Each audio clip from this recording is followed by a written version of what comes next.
con el acontecer del día a día. Ya comienza Diario Consentido.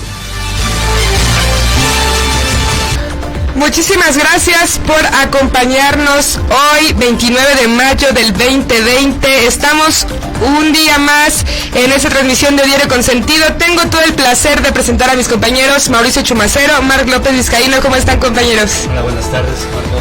Un día más, igual estamos como en el gran libro de Pero Páramo, ¿no? Ahí en Comala, a lo mejor ya todos estamos muertos, sí. Estamos viendo una realidad inversa, sin ¿no? piernas y despertando una pesadilla, ¿no? ¿De qué nos van a hablar hoy? ¿Qué vamos a traer un poquito? ¿Qué vamos a tocar para que allá en casa sepan qué es lo que vamos a hablar hoy? Les traemos. Bueno, antes de comenzar de decirles los temas, les queremos dar las gracias por seguirnos, por todos aquellos que desde ayer integran la página de Facebook. También invitarles a que nos sigan, no solamente en la página de Facebook, sino también nos sigan en el canal nuevo de YouTube, donde se van a estar subiendo periódicamente los videos de nuestros programas que ya tenemos. Ya te tengo la noticia, Cari, ya ayer apareciste y ya estás ahí en el programa del 24 de enero. Pero darles las gracias a todos los que han sido parte desde el origen del programa también. Y ahorita pues invitarlos a que se suscriban, a que se apoyen la página de Facebook y también, ¿por qué no?, el canal de YouTube. El tema que traigo pues es el movimiento movimiento de personas atraídas por menores. Vamos a hablar un poquito del tema, el fenómeno, la diferencia entre lo que es pedofilia y pederastia. Entonces vamos a tratar de enmarcar un poquito estos términos y también la cuestión de las vacunas, la vacuna que está desarrollando la Universidad Nacional Autónoma de México y el avance que tiene hasta ahora. Tú, Marc, ¿qué nos traes? Claro que sí, muchísimas gracias a todos los que nos empezaron a seguir desde el día de ayer. Sí. Tuvimos una premisa completamente a nivel mundial, se puede decir así. En Diario Consentido seguiremos teniendo de primera mano todas las noticias más relevantes de este mundo feliz. El día de hoy vamos a seguir hablando de economía, de cómo el COVID-19, el SARS-CoV-2, va a estar golpeando a las economías emergentes, sobre todo latinoamericanas. Además, Mark Zuckerberg habló acerca de todos estos panoramas de conflicto que pueden ingerir las redes sociales y de cómo precisamente se ha tergiversado la situación de redes sociales. En un principio para él era una liberación de contacto humano y ahora se ha puesto como principal herramienta para la polémica y los golpes de Estado. Ya que hablan de las premisas que tuvimos aquí, bueno, la premisa que tuvimos ayer, que vimos que después los medios más importantes, después de 20 y tantos minutos, tuvieron ya la información confirmada después que nosotros. Lamentamos el fallecimiento de este gran rock and rollero que desde de Nesa para el mundo, claro, ha marcado generaciones. Esas canciones que nos han hecho saltar, que incluso en redes sociales han dicho que ha sido los mejores conciertos que ha tenido el rock mexicano. Charlie Montana, lamentamos el fallecimiento de este grande. Sí, lamentablemente fallece el día de ayer el señor Charlie Montana, con un gran prócer y un léxico comunal a las instancias de barrio de todo de lo que suscita en esta gran ciudad. De primera mano tuvimos ayer, justamente minutos después del fallecimiento de también un querido hermano, podemos decirlo así, Charlie Montana. Pues descanse en paz, tuvimos la premisa ahí y pues primero en Diario Consentido y ya después en cualquier lugar, ¿no? Sí, culturalmente es una pérdida, sobre todo para México, que de los grandes exponentes que han tenido el país, sobre todo que en Nezahualcóyotl, el municipio de Nezahualcóyotl, un saludo a todos los que viven en el municipio, son referentes de la música, de la cultura hasta la fecha. Entonces es una gran pérdida, porque incluso yo yendo de camino para allá esos lares, pues se veían, ¿no?, los anuncios de este gran personaje que participaba en rodeos, participaba en eventos, y llegué a ver algunos videos ayer también para pues dar un tributo a la pérdida, pero pues una gran imagen, ¿no? Una persona irreverente, pero de la cultura popular mexicana es un gran... ¿Qué más, referente. 2020? ¿Qué más quieres de nosotros? Sí. Ya nos perdiste este año, entonces... Pero pues, sabemos que estamos a pocos días, horas de terminar este confinamiento avalado por el gobierno de México, oficialmente este confinamiento. Sí. Entonces, la nueva normalidad en la Ciudad de México, ¿qué sí y qué no se podrá hacer a partir de este lunes 1 de junio?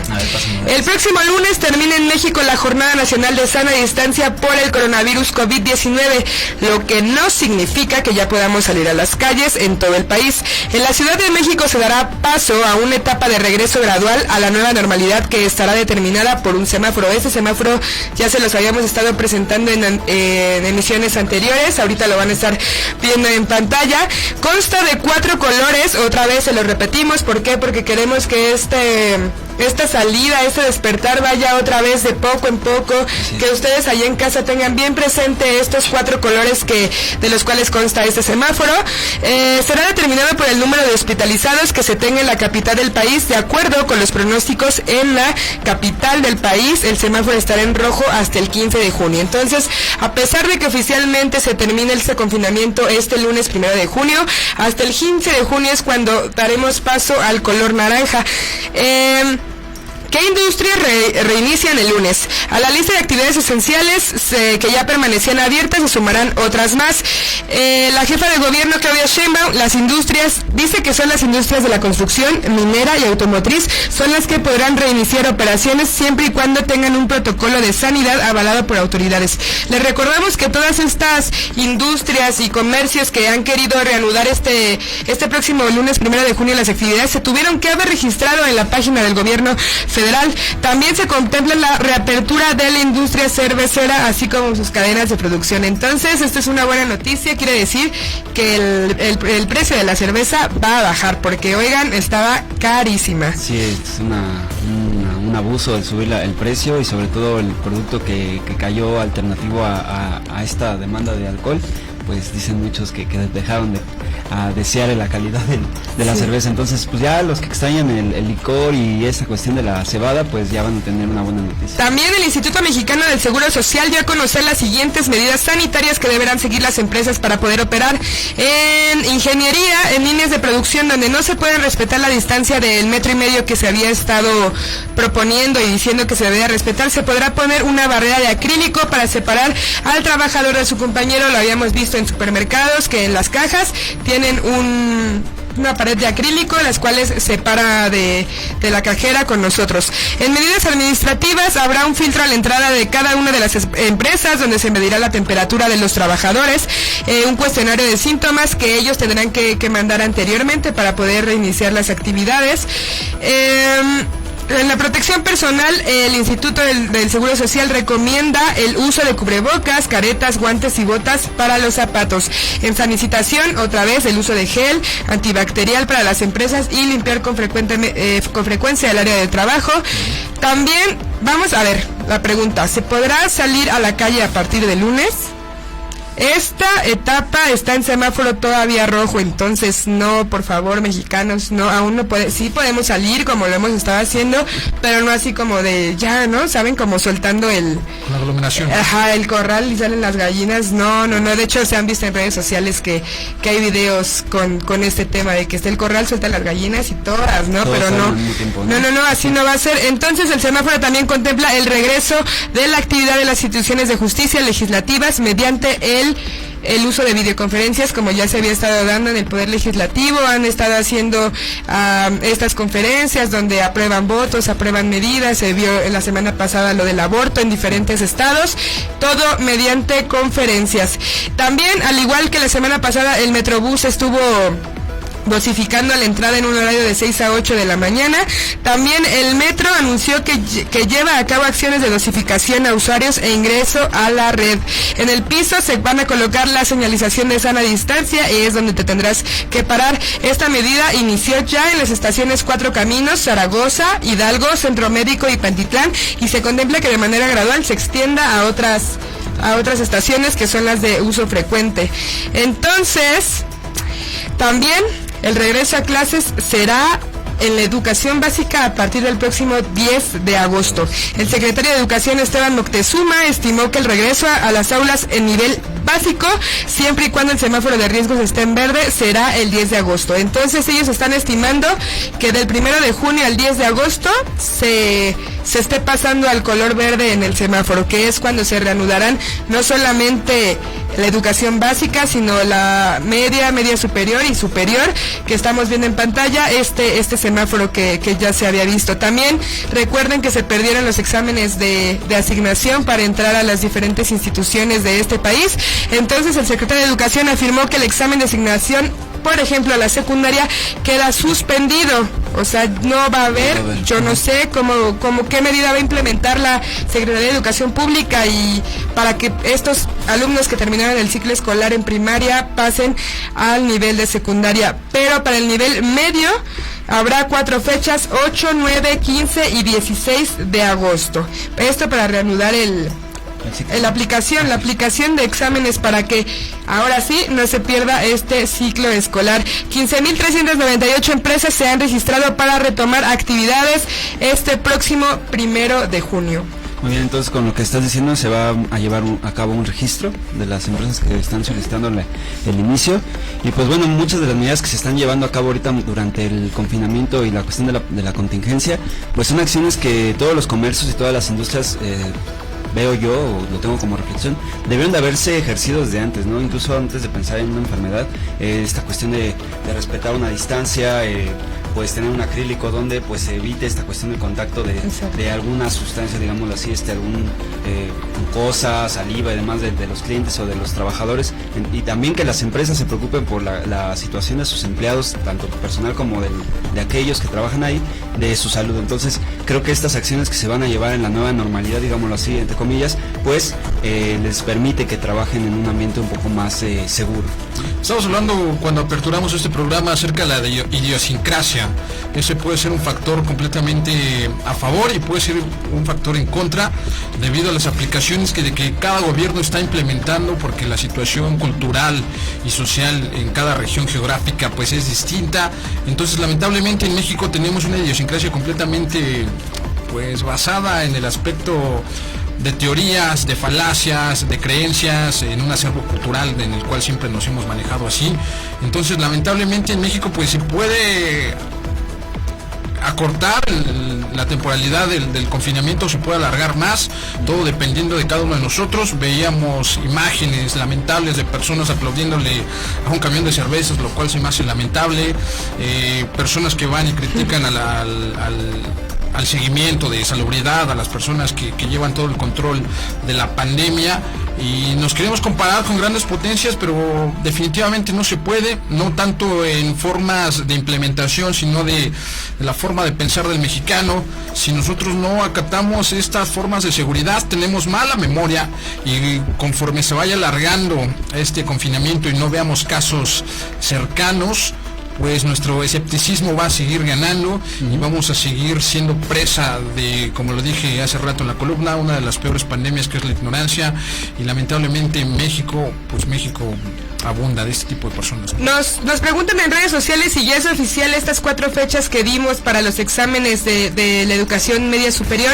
Sí, ya son oficiales. ¿Por qué? Porque fue dicho de los labios, de la boca, en palabras del secretario de Educación, Esteban Moctezuma. Entonces estas fechas son oficiales. Les recordamos que el examen para ingreso a secundaria se anuló, quedó cancelado, entonces estaremos expectantes para ver qué es lo que dice el secretario de esta normatividad. Muy bien, hace rato Marco estabas diciendo la cuestión de lo que se comparte en redes sociales, en las plataformas.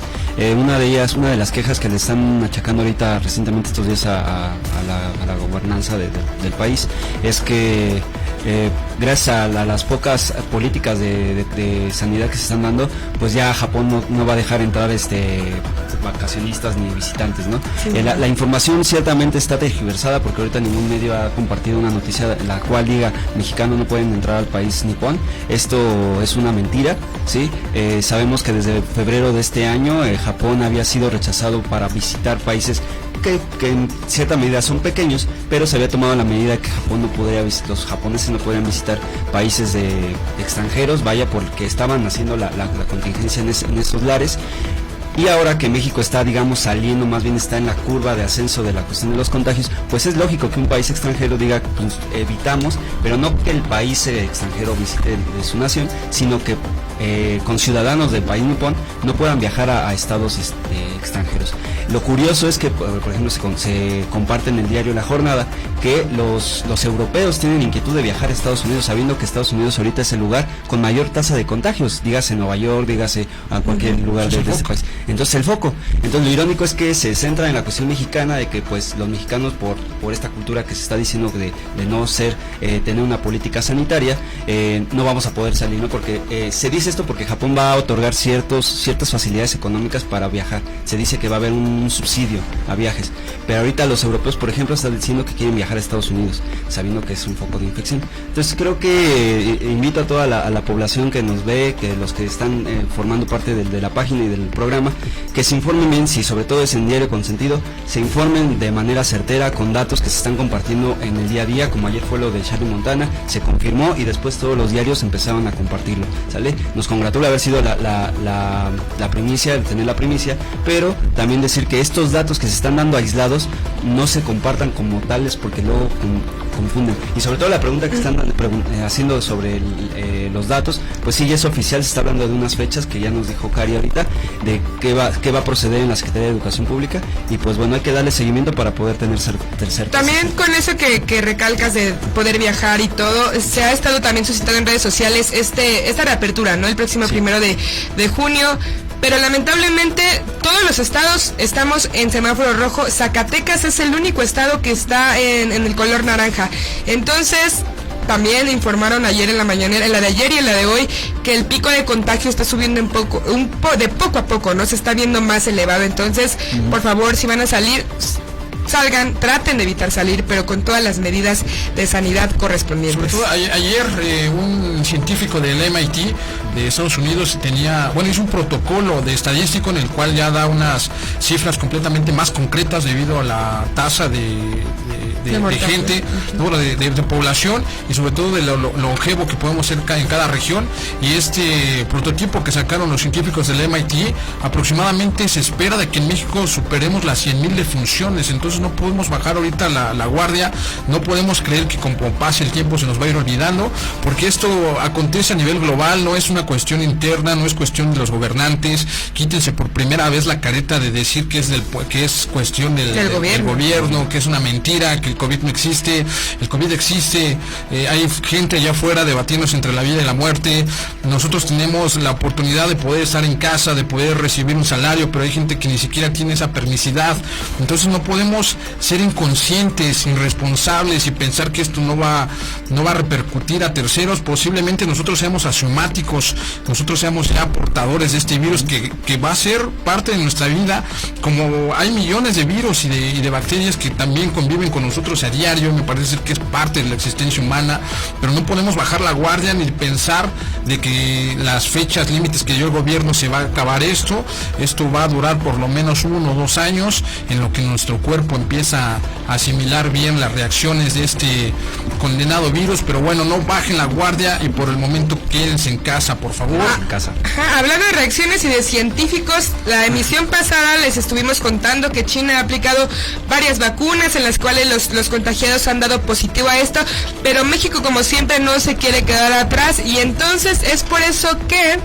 Sí, miren, ahorita, bueno, desde el día de ayer estaba compartiendo la noticia, igual en el día de la jornada que les digo, es congratularse que la Universidad Nacional Autónoma de México, la UNAM, está en la fase de prueba en animales, en la prueba de una vacuna contra el SARS-CoV-2, digamos el nombre científico del coronavirus, SARS-CoV-2, porque es una derivación del síndrome de respiratorio agudo severo. Entonces, el SARS-CoV-2 se está probando la vacuna, y me voy a permitir leerles un poco de la nota. Es la vacuna contra el SARS-CoV-2 que se desarrolla en la Universidad Nacional Autónoma de México sigue su avance. Ya está en la primera fase de evaluación en un modelo animal, y se espera que para 2021 se inicien las pruebas clínicas en humanos. En conjunto con diversas instituciones, con el gobierno de la Ciudad de México, expertos de la Universidad Nacional elaboran a partir una plataforma de vacuna que se desarrollaba en esta casa de estudios y ya contaba con avances. Aunque estaba enfocada a otros virus, ha sido una base para trabajar en una vacuna contra el nuevo coronavirus. Siempre hay riesgo de que este tipo de desarrollos no alcancen un resultado positivo. Sin embargo, los puntos de control se han superado de buena forma, afirmó Laura Alicia Palomares Aguilera, investigadora del Instituto de Biotecnología, el IBT, al participar en el programa La UNAM Responde. Esperamos, dice la científica, que en 2021 producir el material para evaluar en humanos, es decir, hasta ese momento arrancaríamos las pruebas clínicas, ella remarcó. ¿Sale? Ellos pueden ver en el Twitter del ISUE, que es el Instituto de Investigaciones sobre la Universidad y la Educación. Ustedes pueden ver ahí esta investigación, lo que es en el Twitter. En la emisión de TV UNAM, porque se transmitió en TV UNAM, Rosaura Ruiz Gutiérrez, secretaria de Educación, Ciencia, Tecnología e Innovación de la Ciudad de México, la SECTEI, dijo que este avance es producto de la colaboración con la Universidad Nacional. Dice, tenemos una comunidad científica madura a nivel internacional, con las mejores instalaciones para realizar esta vacuna. La UNAM cuenta con la tecnología idónea para avanzar en este proyecto, aseguró ella. Otros países podrían tener antes una vacuna, pero México debe tener una propia. Aunque se invierta más tiempo, se ganaría en efectividad. Finalmente, se refirió a la fábrica de mascarillas N95, proyecto en conjunto con esta casa de estudios. Están realizadas con polipropileno, material verificado por especialistas de los institutos de física, de geofísica, ella precisó. Entonces, tenemos ya la vacuna, en cierto sentido tenemos la sugerencia de nuestro presidente Andrés Manuel López Obrador de que pues no se haga un, ¿cómo se dice?, acaparamiento de las vacunas, pero qué bonito, qué ideal sería que México produzca su propia vacuna, porque esto sería autosustentable.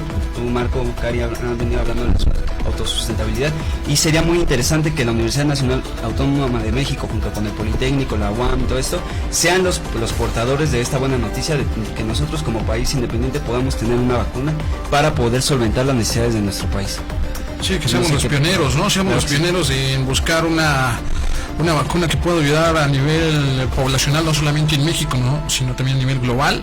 Me parece que los científicos de la UNAM tienen todos los prototipos para poder realizar esos experimentos. Sí. Sobre todo, felicidades al gobierno, ¿no? Porque, digo, algunos nos van a criticar en redes sociales y nos van a decir, ¿qué tiene que ver el gobierno con esto? Pues hay que decir que para poder experimentar primero tienen que haber licitaciones. Cuando tú manejas un estado jerárquico, antes de que cualquier cosa pase, aunque tenga la autonomía cualquier universidad, tienen que tener las licitaciones para tener la permisidad de poder hacer esa experimentación. Entonces, la cuestión gubernamental dio las cartas abiertas para que se pueda experimentar, ¿no? Entonces también podemos achacarlo a un acierto en este dado caso, que podía ser obvio, pero lamentablemente en las formas jerárquicas que estábamos viendo los sexenios pasados, pues sí es apremiante, ¿no? Así es. Y México no se va a quedar atrás, y tampoco yo creo que, bueno, para mí, y lo he comentado con amigos, familia, lo peor, lo que va a dejar esta enfermedad es la economía, es la pobreza. Esa es la verdadera pandemia que ahora tenemos que afrontar. Estamos afrontando lo físico, pero ahora viene lo que realmente afecta, y no solo aquí en México, ¿no?, sino mundialmente. Hemos visto que los negocios ya de verdad están operando clandestinamente, porque un restaurantero, un comerciante no puede no trabajar, no puede no sacar ese sustento. ¿Por qué? Porque hay que pagar, no todo es ganancia, hay que volver a invertir y reinvertir, y más en el sistema económico que tenemos aquí en México. Entonces, Marc, ¿cuáles van a ser las condiciones o las afectaciones que va a sufrir México económicamente después de poder superar esta pandemia? Sí, mira, vamos a poner las cartas sobre el asunto. La cuestión económica es completamente un fruto del movimiento obrero, del movimiento social. Entonces, en estos momentos de confinamiento en el cual está la pauta, pues obviamente se iba a detener cualquier flujo de entrada hacia los países. Y fíjate que se hizo en la semana un conteo, y el COVID-19 dejará 30 millones más de pobres en América Latina, según el CEPAL. El secretario ejecutivo del mencionado organismo considera que en momentos de pensar en el futuro económico de la región y un modelo de desarrollo y crecimiento, casi 30 millones más de pobres desde México hasta Argentina dejará el COVID-19, advirtió Mario Sinoli, secretario ejecutivo adjunto de la Comisión Económica de América Latina y el Caribe, por la sigla CEPAL. Consideró que es momento de pensar en el futuro económico de la región y un modelo de desarrollo y crecimiento que renueve los confines ideológicos que se han tenido, porque el actual ha dejado millones de pobres. Al participar en el encuentro del parlamentario de latinoamericanos y el Caribe, retos y desafíos en la región que marcó el COVID-19, afirmó que es evidente que los datos sobre el empleo y la pobreza comenzarán a afectar en el ámbito regional. Se estima que habrán 30 millones de personas adicionales en situación de pobreza desde México hasta Argentina. Simoli indicó que las preguntas ahora son cómo se construye una política para recuperar los puestos de trabajo y cómo se reactiva la economía para que la gente pueda ser parte de un proceso. Respecto al aumento de casos de COVID-19, Jarba Barbosa de Silva Jr., subdirector de la Organización Panamericana de la Salud, destacó que enfrentará una crisis muy importante, pues en el continente americano hay 2,5 millones de casos por COVID-19. Muchos en Estados Unidos, pero hay una tendencia creciente en América Latina. Sugirió contar con un buen sistema de vigilancia de laboratorios y tener información que genere evidencias para la toma de decisiones. Destacó la OPS ha generado equipos de protección personal para los países de la región, principalmente para los que tienen los sistemas de salud con más necesidades y dificultades. En tanto, Helmut Strinder, oficial a cargo de la Oficina de Organización Internacional de Trabajo, para México y Cuba resaltó que el 94% de los trabajadores viven y trabajan en países que tienen alguna regla de cierre ordenada o distanciamiento social total o parcial, según noticias, obviamente la fuente de Notimex. Entonces, estábamos, fíjate, precisamente ya congratulándome en este aspecto, se están empezando a gestar las nuevas políticas sociales, pero ya a nivel global latinoamericano. Nosotros, bueno, yo acabo de concluir un curso que precisamente hablaba acerca de las nuevas políticas en Latinoamérica económicas. Entonces, se necesita hacer una reestructuración en la cual todos los países del Caribe y de América Latina se organicen por primera vez y destilen una jerarquización en la cual haya una cobertura total de salud, de vivienda y de los primeros panoramas de primera mano. ¿Qué quiero decir? Que las condiciones económicas sean equitativas. Mucha gente le tiene tanto miedo al comunismo, le tiene tanto miedo a esta cuestión económica social porque carecen del fundamento del principal comunista. Piensan que el comunismo es quitarle la riqueza a quien más tiene, y no es así. Se tiene que fijar nuevas políticas y Latinoamérica tiene que despertar. El COVID-19 nos tiene que dar la nueva perspectiva, porque sabemos que si hay una región vulnerable vamos a estar todos expuestos, no solamente hacia el COVID-19, sino pandemias próximas. Nos tiene que abrir los ojos esta pandemia, y por primera vez vernos como iguales. No puede haber una región en Latinoamérica en la cual haya deficiencia, en la que haya subsidios superiores al obrero. Entonces estas políticas se están empezando a poner sobre la mesa, y déjenme decirles que en el Parlamento principal, uno de los principales líderes, valga la redundancia, pues es el gobierno de México. Entonces tenemos la gran oportunidad por primera vez de tener una orden de liderazgo dentro de todo el continente. Entonces no podemos caer en esa perspectiva nuevamente, cayendo a la cuestión del significado de la idiosincrasia. No podemos decir y atacar algo que desconocemos. Me parece ser que el COVID-19 por primera vez nos puso en la exposición de que somos vulnerables, tengas o no tengas en la bolsa, ¿no? Sí, es un dato a destacar, esto que nos mencionas, que nos compartes. Sí hay que en ese aspecto sí congratularnos, por un lado, la cuestión de lo que está haciendo el Estado mexicano, pero también ser objetivos en la cuestión de las carencias que se vienen arrastrando, ¿sí? El COVID, yo soy uno de los que más expresa esta cuestión, es que con el COVID nos dimos cuenta que padecemos de una carencia de salud económica y demás, y que ahorita una población que ha sido detenida, que no estamos hablando de 1 millón, estamos hablando de más de 3,000, 4,000 millones de habitantes que han sido paralizados por esta cuestión. La tasa de mortalidad, si vemos el dato, está manteniéndose a la par de que no está subiendo, pero sí nos estamos dando cuenta que un sistema que ha sido desde la cuestión de la relación entre lo social con la cuestión económica, el servicio médico ha dejado mucho que desear. El servicio no le da la dignidad al paciente como tal. Entonces el COVID, más allá de verse en los escritorios, debería de verse cómo es la cuestión de cómo la enfermedad impacta a una persona que vive en una relación económica, que es el capitalismo, ¿sí? La cuestión de que una persona que se enferma y no puede ir a trabajar, y yo ahí estoy de acuerdo con lo que dices, Kai, hace rato, de que una persona que no trabaja va a tener carencias económicas porque necesita seguir pagando sus servicios, todas sus necesidades, porque viste, porque come, porque calza, porque mantiene una familia. Entonces, más allá de irnos al extremo de decir no todos pueden tener familia o no deben tener una dignidad, debemos de pensar en todas estas carencias que venimos arrastrando. Eso sí, que esas carencias que estamos observando de fondo, este sea el punto de corte para decir que se haga un nuevo proyecto, que también se legisle en la cuestión de cómo se lleva una pandemia. No solamente es la cuestión del encierro, porque también eso provoca muchos malestares emocionales, psicológicos, sociales, económicos y políticos, ¿no? Entonces, en lo que tú nos compartes es, pues, no dejar de no soslayar eso que se está dando, de darle la importancia que debe la cuestión sanitaria en todo el mundo. Y políticas globales, exactamente, políticas que abarquen a toda la forma poblacional, que no haya un arraigo como siempre ha sido, ¿no? Y así como lo dices que somos líderes en cuestión económica a nivel mundial, también lo somos a nivel turístico, y sabemos que este sector turístico hace que México crezca, es uno de los principales aportadores en la economía.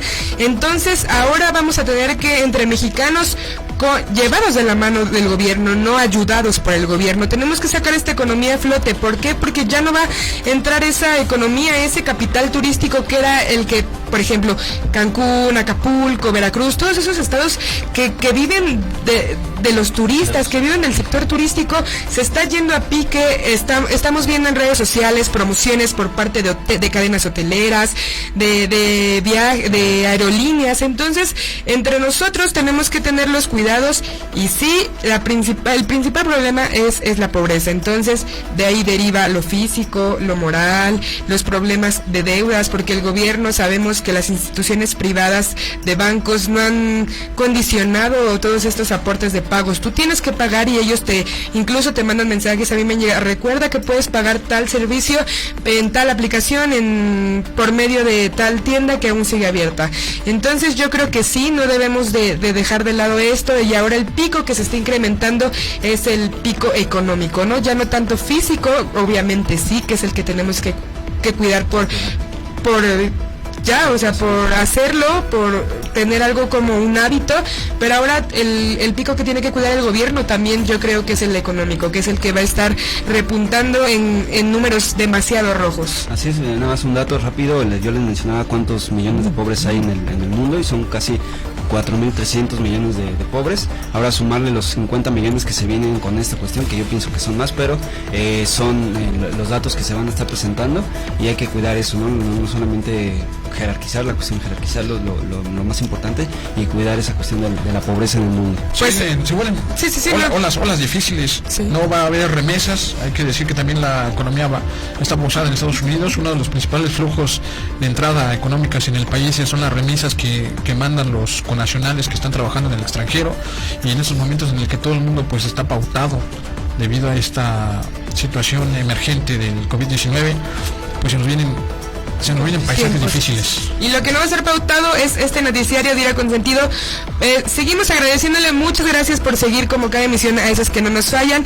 Estamos renovando, entonces vamos a ir a un pequeño corte en el que Mauricio Chumacero dará pauta para el regreso y para tratar los temas que vamos a tocar en el regreso. Vamos a este pequeño corte comercial. Reflexionando sobre hombros de gigantes, por Mauricio Chumacero. MAP, el polémico colectivo y nuestra responsabilidad para con nuestra infancia. 3 cosas aún conservamos del paraíso: las estrellas, las flores y los niños. Dante Alighieri. El sentido moral de una sociedad se mide a través de lo que hace por sus niños. Dietrich Bonhoeffer. En los últimos meses, un grupo en las plataformas de internet ha dado de qué hablar por los intereses que tiene. Se trata de MAP, por sus siglas en inglés, que significan Minor Attract Person, personas atraídas por menores. Un colectivo de talla internacional que ha provocado polémica a causa de su obvio interés por menores de edad. ¿Cuál es el problema aquí?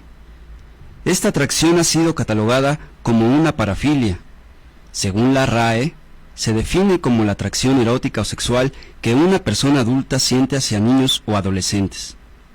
Para la generalidad de la comunidad científica, es un trastorno psicosexual que se caracteriza por fantasías sexuales o intentos de prácticas sexuales con niños generalmente que tienen 15 años o menos, ya sean del mismo sexo o del sexo opuesto. Se sabe gracias a los manuales especializados que pertenece a una serie de impulsos o comportamientos inusuales que son recurrentes y sexualmente excitantes.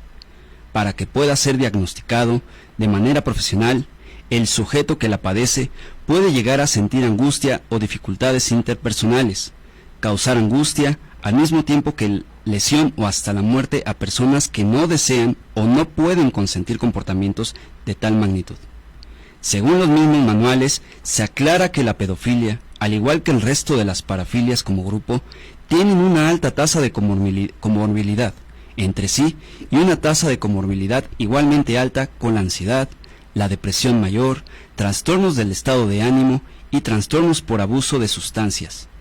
Además, que las personas que padecen de esta afección rara vez buscan ayuda de forma voluntaria, por lo que el asesoramiento y el tratamiento son a menudo el resultado de una orden judicial vinculada a una actitud delictiva, pederastia, que no siempre está en el perfil del pedófilo.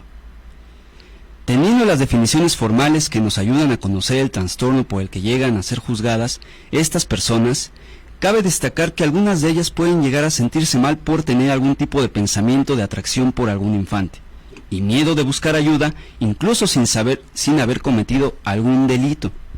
Es de todos, de la mayoría, el conocimiento que el mundo de las ideas nadie es culpable por lo que llega a pensar, y menos si es consciente de que necesita ayuda. Hasta este punto, en el pensamiento de un servidor, quien reflexiona a partir de este tema, no tiene la intención de justificar la acción de alguien que sí decide violentar a un menor, porque como ya dije, el mundo de las ideas, es decir, el pensamiento, en nada se asemeja al mundo de la acción. En estos tiempos donde hay grupos que abogan por la tolerancia y la inclusión, podemos ver que esos mismos han invitado muy explícitamente a agredir a la comunidad que se está expresando.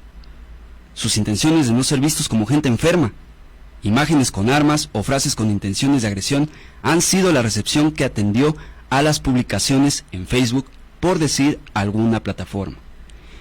Mi reflexión va en el sentido también de que se atienda a la comunidad MAP, ya sea en México y en el mundo, porque tienen el derecho, sí, de procurar su salud mental, externar su posible atracción por infantes y ser atendidos para saber, en este caso, si su enfermedad puede ser consultada, lo que estamos atestiguando, o en una simple identificación que puede derivar en un delito. Y repito, el pensamiento no va aparejado en ningún momento con la acción.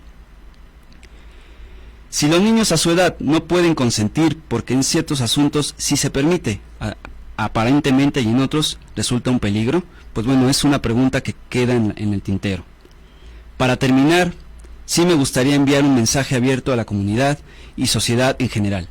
En estos tiempos donde ciertos colectivos han abogado por la tolerancia y por el respeto, ha sido en estos mismos los primeros en presentar una actitud agresiva, perversa y excluyente para con el movimiento que está presentando un tema que debe ser atendido seriamente. Busco que esta reflexión abunda más en el tema, pero hasta aquí dejo la presente pidiendo a todos la lean por lo que es, una búsqueda seria por el bienestar de nuestra sociedad. Mauricio Chumacero, 29 de mayo del 2020. Estamos de regreso después de haber leído y analizado, Mark y yo le estuvimos analizando el día de ayer, al igual que causó un poco de controversia en redes sociales.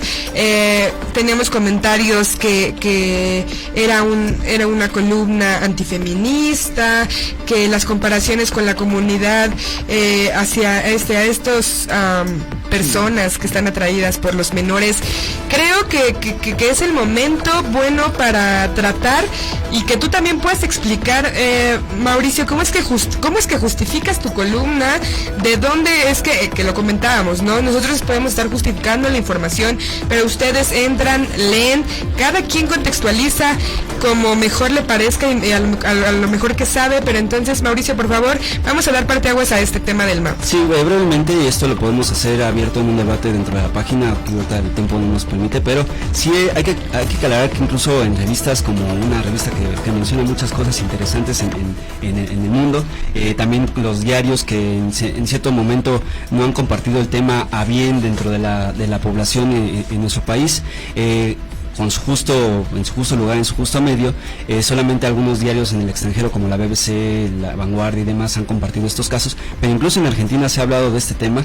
Pues me servía a ver este movimiento que se está proclamando en pro de sus derechos, digamos, a ser escuchados, y que en Facebook, sobre todo, como yo lo pongo en la lectura, está siendo sujeto de agresión, digamos, en el pensamiento y en fotos, ¿no? Se dice que para solucionar el problema de los pedófilos, pues ponen una imagen de una escopeta, ¿no?, cargada, y que es lo único que podemos hacer por ellos, ¿no? Pues es invitar, no puedo decir la interpretación, porque digamos, yo no estoy buscando interpretar la imagen, pero una escopeta con balas al lado, y con esa frase de esta es la solución para los pedófilos, es lo que me llevó a pensar qué tipo de reflexión se puede hacer, que vista desde cualquier lado se puede poner en la polémica cuando se pone en la mesa, porque incluso desde ayer que yo la puse, pues en la reacción fue de que se estaba justificando la acción de los pedófilos, que en esa cuestión pues no era la intención. Aquí les traigo en esta revista que ya les dije cómo se llama, hace una diferencia, sí, y el título dice: ¿qué diferencia hay entre pedófilo y pederasta? Aunque se suelen utilizar como sinónimos, ambos términos presentan diferencias tanto en su origen lingüístico como en su significado. A los adultos que sienten su atracción sexual, violan, explotan o incluso matan a los niños, personas menores de edad, se les suele calificar indistintamente de pederastas o pedófilos. Sin embargo, ambos términos proceden de conceptos griegos distintos y no debería de ser utilizado como sinónimos. La palabra pedofilia proviene del griego pais, un sustantivo que se aplicaba exclusivamente a los varones de 13 y 19 años, es decir, entre la nubilidad, el inicio de la edad reproductiva, y la adolescencia. A este término se le añade filia, que se traduciría como amistad, amor o afecto espiritual. En la antigua Grecia era práctica común de los púberes que tuvieran relaciones sexuales con los docentes para promover los lazos entre a ambos, y esto es a lo que se llamaba pedofilia, ¿sí? Los pedófilos llamaban o paidófilos según algunos helenistas. Son aquellos que gustan anímicamente de jóvenes, aquellos que se sienten atraídos por personas de menor edad.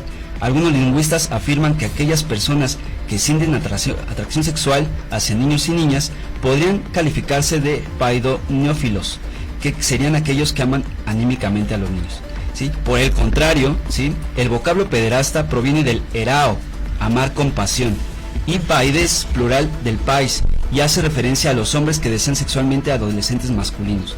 La principal diferencia que se ha ido remarcando durante los últimos años es que un pedófilo siente una atracción por personas jóvenes, pero no tiene por qué llegar a desembocar en una acción concreta o consumación de dichos deseos.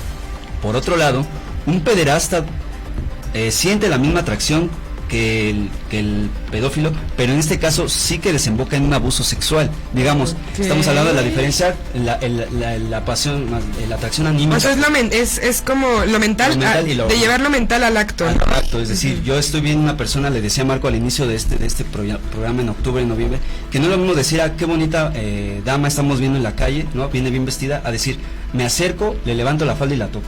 Eso no es lo mismo. El pasaje al acto, digámoslo así, de tomar esa agresión como tal, es lo que yo... Que ninguna es válida. Ninguna es válida. Aclaremos que no por una que esté peor, la otra se va a poder considerar. Entonces, cuando estamos diciendo que una persona dice, qué guapa te ves, es una acción que yo ya pensé, qué guapa estás. Gracias, pero pues digamos, puede llegarse a sentir incómodo. Pero en este caso, la diferencia que se está estableciendo es la cuestión de la pedofilia como una parafilia. La pederastia está especificada en esta revista, que yo se las puedo compartir más tiempo adelante. Es que la pederastia es el pasaje a la acción, es decir, agredir a un menor y violentarlo, es la cuestión sexual que implica este problema. Cuando se habla de pedofilia, lo dice la revista, es que se llega a esta confusión de decir todo es pedofilia. No, la pederastia, que digamos cierto sector de la población que se le adjudica a clérigos, a personas adultas y demás, es que han llevado al acto la cuestión de este deseo carnal, que ya estamos hablando de lo erótico, de lo pasional, la atracción pasional que me lleva a agredir a una menor. Entonces, la reflexión que yo les estoy compartiendo desde el día de ayer es que la pedofilia, como está en el manual de psiquiatría, es que esta es un problema psicológico que debe ser atendido, ¿sí? Como otros tantos, el pensamiento suicida, el pensamiento de si estoy gordo, estoy delgado, el pensamiento de que si soy guapo, si estoy feo, todo eso es una percepción psicológica que debe ser atendida si es que la persona tiene conocimiento de eso, si es consciente de que tiene una problemática. Pero en este lado tenemos a una comunidad que se puede ubicar en varios grupos. Ahorita omití decir al que yo menciono en esta reflexión, que fueron los primeros en desmarcarse de esa posición, ¿sí? Que también han tenido esta posición de decir que hay ciertos menores que pueden tomar decisiones en ciertas acciones, como la cuestión de la ley de infancias trans, a lo que estamos hablando ahorita de la pedofilia. La pedofilia en ningún momento es igual a la cuestión de la pederastia, que es la cuestión que yo quiero enmarcar en este sentido. En ningún momento, y le hablo a la persona que ayer tuvo a bien escribir, su diferencia es que en ningún momento se está justificando una acción de agresión hacia los niños, ¿no? Lo que estoy reflexionando es que se busque cuidar a los niños en todos los puntos, tanto económico, social, todo eso. Los niños deben de vivir en un bienestar. Decimos niños que viven en contexto de guerra, niños que viven en contexto de pobreza, e incluso niños que desgraciadamente viven en un contexto de violencia sexual. Entonces, eso no se debe de permitir, pero sí, si hay una comunidad que está expresando esta preocupación de los sentires que tienen, pues obviamente pueden ser atendidos en la cuestión psicológica. Y la sociedad, digamos, vista en el Congreso, pues muy fácilmente puede llevar a la negativa de aprobar que esta parafilia sea eliminada del manual psiquiátrico, que es el movimiento que se está llevando. Y los únicos diarios que han hablado aquí en México, sobre todo los invito a que lo chequen, es La Jornada Maya, que es en la península de Yucatán, y El Heraldo de México, que ayer publicó su nota, le pueden consultar. Entonces muy poca información se está compartiendo, entonces debemos de ver, más allá de que si bloquean páginas en Facebook, se hable en el debate público, no en el debate en las redes sociales. Sí, y sobre todo lo que tú estás diciendo, pues en ningún momento yo creo que partes tú para justificar un acto ruin como es el acto de violentar a una sexualmente a un niño. Entonces, ahí cabe mucho nuevamente la apertura de ese programa que es la idiosincrasia, ¿no? Claro que sí. Entonces, fíjate, me recordó mucho en la genealogía de la moral. Friedrich Nietzsche dice que la moneda de cambio predilecta de esta sociedad es el dolor.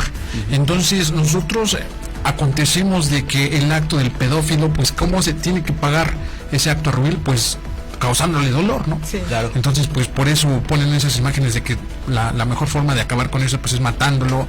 Tenemos esa moneda de cambio de que el dolor por el dolor es algo demasiado humano, como también dice el gran Friedrich Nietzsche. Sí. Entonces, en ningún momento nosotros estamos a favor de tratar de justificar estas acciones, y también parte de una cuestión en la cual este movimiento, yo estuve leyendo un poco, a lo mejor no soy tan profundo en esta situación, pero este movimiento lo que trata es que se les ofrezcan las herramientas para tratar este mal mental, más en ningún momento que se ofrezcan las posibilidades jurídicas para tratar de tener una solución a los actos de pedofilia. ¿Qué quiero decir con esto? A lo mejor las personas que leyeron erróneamente la columna piensan que nosotros queremos justificar que hayan elementos jurídicos para que los que cometieron ese acto salgan con la libertad, escudándonos del movimiento LGBT, ¿no? Que los LGBT están luchando por la aceptación de sus preferencias, y que también ellos luchen por esa aceptación. A lo mejor es una aceptación, pero en términos clínicos, en términos mentales, jamás jurisdiccionados. De ahí parte una forma distinta, porque si ya justificamos en una parte jurisdiccional de castigo, entonces queremos decir que queremos absolver, ¿no? Y eso no es lo que estamos... Sí, muy bien, en lo que estás proponiendo o más bien lo que estás explicando es cierto. Simplemente validar la cuestión del pensamiento, es decir, yo me percibo con esta atracción, puedo ir a un psicólogo, y lo que les pongo en la nota es que yo, sacado de libros y de lecturas académicas y formales, justificando, claro, se dice que las personas que tienen estos pensamientos no se han acercado, digamos, a ser atendidos por el miedo a ser juzgados, por lo mismo que estamos viendo ahorita en las redes sociales, donde les ponen una escopeta. Yo jamás me imagino, y créeme que yo sería el primero en saltar a una persona que por externar esta cuestión del pensamiento sea agredida, ¿no? Lo vimos con los médicos, al momento de decir, oye, vamos a tener la pandemia, ¿qué les pasó? Les aventaron cloro, incluso los querían agredir, ¿no? Los golpearon. Los querían quemar. Los querían quemar, ¿no? Y en redes sociales se llamaba agredir a los médicos. A esa misma sintonía voy con la cuestión del pedófilo. Si tiene estas atracciones, debe de ser atendido psicológicamente, no validar la acción, que eso sería caer en la pederastia, y no. Yo no lo que estoy buscando, estoy reflexionando ante esa cuestión de cómo vamos a atender a una persona que tiene esta orientación, sí, como orientación mental, sí, pero que debe ser atendida. Jamás justificar que, mira, ya cometió un delito, sí, bueno, no. si ya cometió el delito va a tener que ser perseguido, obviamente, juzgado, obviamente. Exacto. Porque esa palabra también lo ocupo en la lectura. Obviamente tiene que ser atendido la cuestión de lo mental. Si yo me autopercibo, por ejemplo, con una orientación tal, tengo que ser atendido. A lo mejor es una inquietud, pero si ya es algo de hecho que yo me siento así, lo voy a afirmar. No puedo ser juzgado por eso. Veamos lo que pasó en Indianápolis hace 2 días. Quemaron toda la comandancia porque un policía agredió a una persona afroamericana. Entonces esa cuestión también va en esa sintonía. Si yo estoy pensando que estoy flaco, digo, obviamente estoy flaco, ¿no? Pues voy a un doctor. Si eso me lleva a pensamientos suicidas, tengo que ir a atenderme psicológicamente. Y pasamos hace unas semanas por el Día Mundial de la Salud Mental, y sería algo irónico no aceptar que cualquier persona puede ir a tratarse con un psiquiatra para poder buscar una salud y una paz mental. Entonces, obviamente, si está buscando agredir a una persona, pues mejor ser recluida, ¿no? Sobre todo hay que ir al origen. Antes de caer al acto, antes de tratar de jurisdiccionar castigos más severos, como lo estaba diciendo, como dice Friedrich Nietzsche, la moneda de cambio del dolor por el dolor, hay que ir directamente a la raíz del acto, y que es el tratamiento hacia esas personas. Si nosotros ya antes de condenarlo moralmente, hay que condenarlo patológicamente. Y aparte, antes, por ejemplo, ahora las redes sociales sabemos que es un impulso que da para juzgarte, ¿no? O sea, hemos visto cuánta infinidad de videos de dejan al niño por entrar a tal súper y lo dejan encerrado, grabas, juzgas. Los llevan mariachis a un expendio de cervezas, gente lo aplaude, gente lo juzga. Entonces ya los puntos de opinión, de partida, de conciencia se están dividiendo, pero antes que no había redes sociales, sabemos, ¿no? En la Inquisición eran exhibidos, socialmente exhibidos ante el pueblo, ante la colonia, ante todo.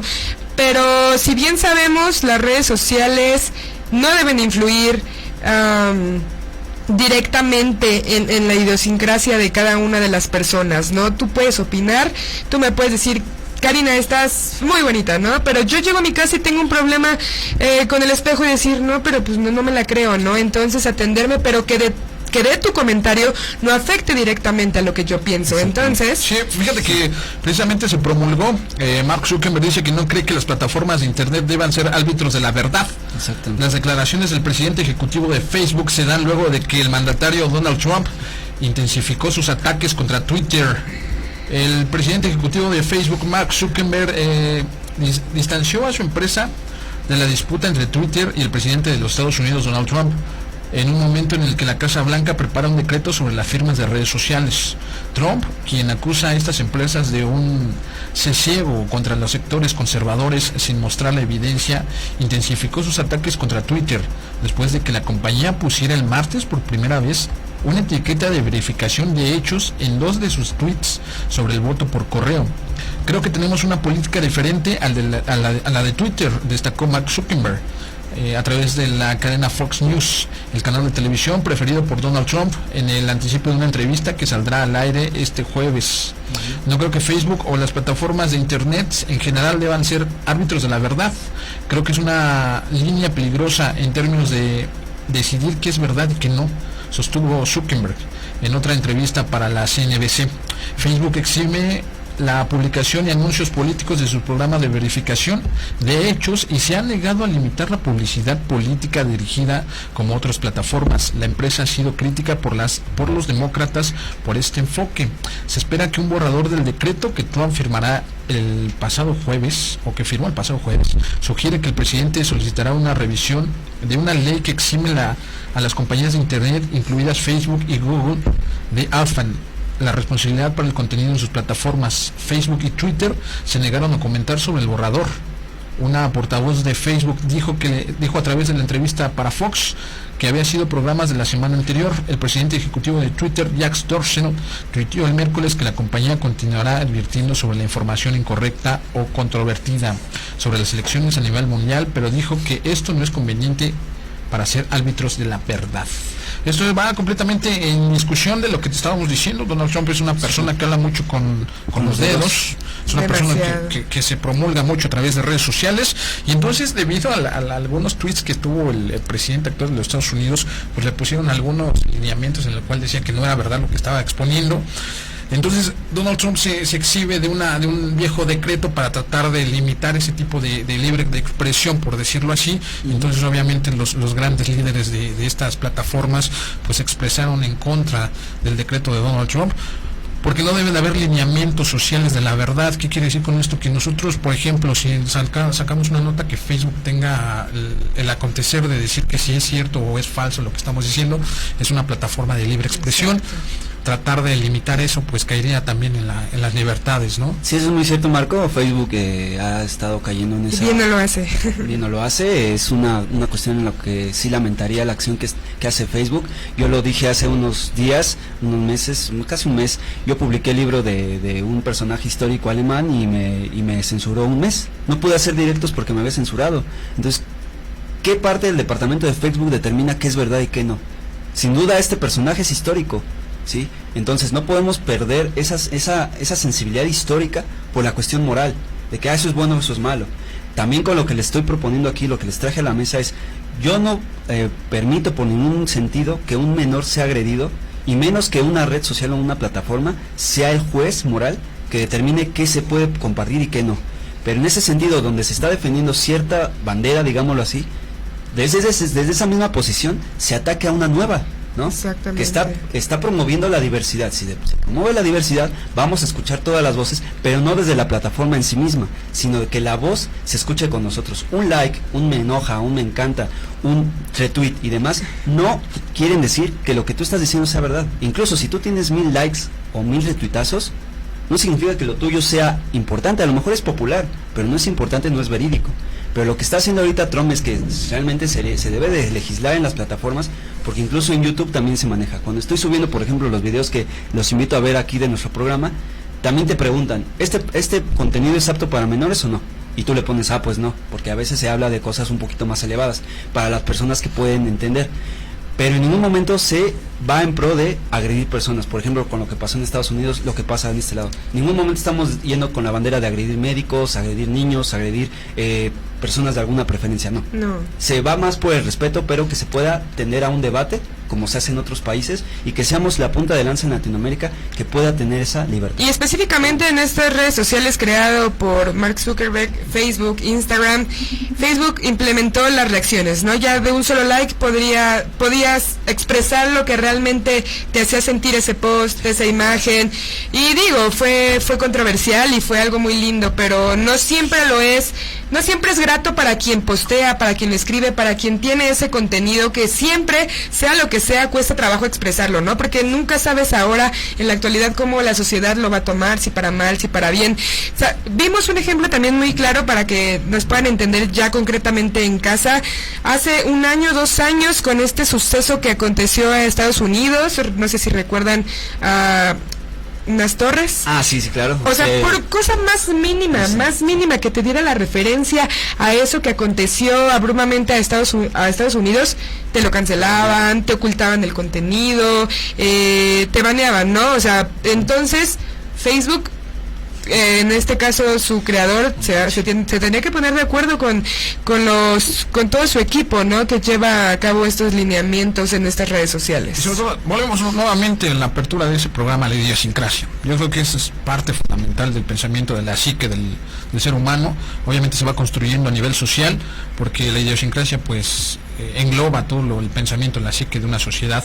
Entonces nosotros no podemos dejar pasar cierto tipo de temas porque pues algunos los ofende, porque algunos piensan que es pues que va en contra de su propia moral, ¿no? Por decirlo así. Entonces nosotros en este programa tratamos de ser partícipes de la exposición de temas argumentados, no solamente decir las cosas va y se van, y tampoco fomentar un lineamiento, y un lineamiento editorial en el cual digamos esta es la opinión de todos nosotros y porque nosotros lo decimos es verídico. Entonces yo creo que De ahí parte la forma de libertad de expresión. Y yo creo que este programa es enriquecido por eso, ¿no? Porque hay sociólogos, comunicadores, comunicólogos, los cuales queremos formar para ustedes no solamente un lineamiento, ¿no? Sino adaptarnos a cada cuestión, a cada sus pensamientos. Y no sé si están de acuerdo conmigo, compañeros, pero para este programa y este tema queda una sola frase y una sola ley: libertad de expresión. Y con esto vamos a terminar. Antes de irnos a la recomendación de letras con sentido, ¿qué nos traen hoy? Pues hablando acerca de la psique social y de todo lo de la idiosincrasia, el día de hoy estuvo el gran Hegel aquí acompañándonos en cabina. Mira, le voy a poner aquí la imagen de Hegel. La fotito popular. Este libro se llama Tratados Filosóficos. Fue una charla que dio Hegel de los primeros principios de la filosofía, después lo hicieron libro. Yo creo que a Arthur Schopenhauer no le gustó, pero es un libro completamente exquisito, porque Hegel trata la filosofía desde los principios de los de Mileto, después habla de Sócrates, habla de Aristóteles, habla de Platón. Es un libro hermosísimo con la dialéctica de Hegel, ¿no? Sí, invitar a leer a Hegel, y por otra parte traemos a Richard Sennett, un discípulo de un autor que yo manejé, digamos que desde la licenciatura, que es David Riesman. Trabajan muchos temas culturales, sociológicos, por supuesto, en la cuestión de cómo se vive la comunidad. Este personaje, este autor, antes de ser sociólogo, él era músico, pero a partir de lastimarse la mano ya no pudo tocar su instrumento preferido, que era el violonchelo. Entonces tuvo que optar por una carrera independiente. Formó parte también de la escuela de Chicago. Entonces toda la cuestión microsociológica, cultural y demás se trata en este tema, que sobre todo de donde también yo saqué la inquietud de la columna que escribí, es el tema de juntos, ¿sí? Entonces no podemos pensar a un tema público si no estamos juntos pensando en eso. Exactamente. Muchísimas gracias por acompañarnos una emisión más de Diario con Sentido. Fue un gusto haber resolvido sus dudas y pues aquí seguimos abiertos al debate. Síganos. Muchísimas gracias. Hasta luego.